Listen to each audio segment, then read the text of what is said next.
Hello, and welcome to Piers Morgan's Life Story. Today's special guest is William Shakespeare. Give a round of applause. Thank you very much for having me on the show. That's okay.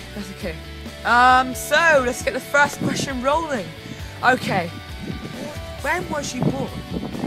Well, we're not actually sure when I was born, but researchers have found out that I was baptised on the 23rd of April, 1563. So, and normally you're baptised a year after you're born.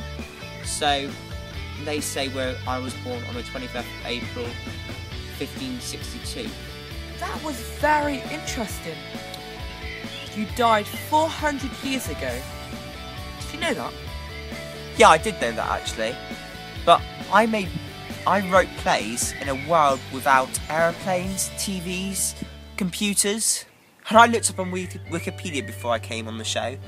And my plays become Hollywood shows, TV shows, films. Yep, that's true. Comics, operas, Very true. musicals. Yeah.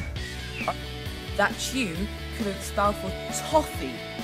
That you went missing for 7 years. 7 years. That you used to help your mates dress up as women.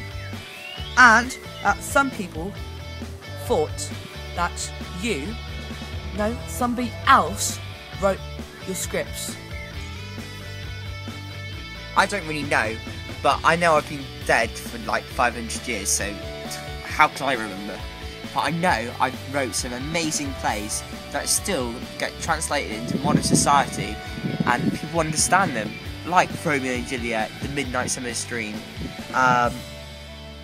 Richard II, King John, Love's Harbour Lost. You even have to have a piece of paper to remember all of them. Yes, I had 36 plays. Whoa, that's quite a lot. I wrote. So, we know what sort of plays you wrote. That means, how did you get into writing?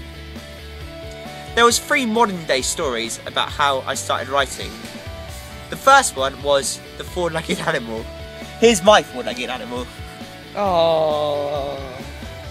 I started off working with the horses outside the theatre when one day I got so good that people started asking for my name and like asking for me to look after animals because I was so good.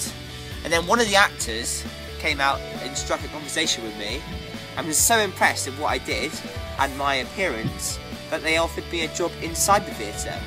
Tell me some more. So one of the other theories was that I had a job as a prompter in the theatre, which was a job which told the actors when they were needed on the stage and when they weren't. To be honest, this is one of the dramatic tales because I can't remember it happening, to be honest. And the last one? Well, the third and last theory was that a theatre company was touring around and came to my home village and they had a disaster on the way when the lead man got killed and they couldn't do the play without him. So they went around our town and asked villagers if they wouldn't mind filling in for him at short notice. And they asked me and I was like, oh yeah, sure, I'll do that. And which I did, and I was a bit nervous about it, to be honest, but that's something that I would want to do when I was older. And I enjoyed it. The company loved me, the audience loved me, and when they left, I went with him. That is very interesting. They even made a book out of you. A book.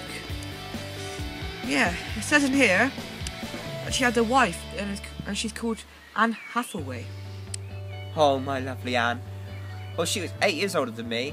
She had 3 sisters and 4 sons. She lived in a massive house, to be honest, compared to my little 1-bedroom room. Called Hoolan's. It's open today, actually, for visitors, if you want to have a look.